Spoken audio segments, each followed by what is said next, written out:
Okay, this nebulizer is a portable one, so you can see it's quite small, and this is how you turn it on.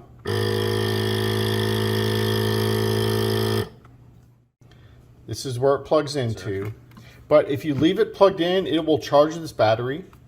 But you don't have to have the battery on.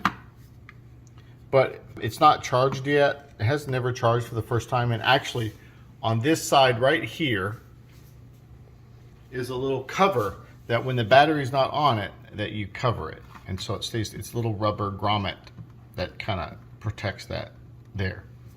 So then this is the battery. The battery's like that. So then when you do that, pull that off, then the battery goes on there and it clips in place. You'll see these little clips that you kind of press in on right here on the side. But you don't have to press them in, and then it just clips right in place. And then to take it off, you squeeze both of them and it comes right off. But what you'll probably want to do is leave it plugged in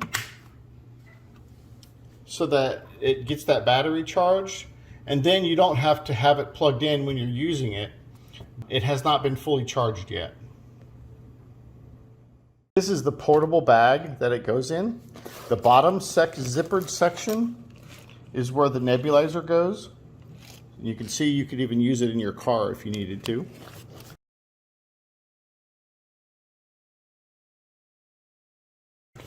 And then in the top is where the tubing goes. There are 3 tubing ones. There's one with a mask for a child, and then there's 2 regular ones. These things are very cheap, so only use 1 per person.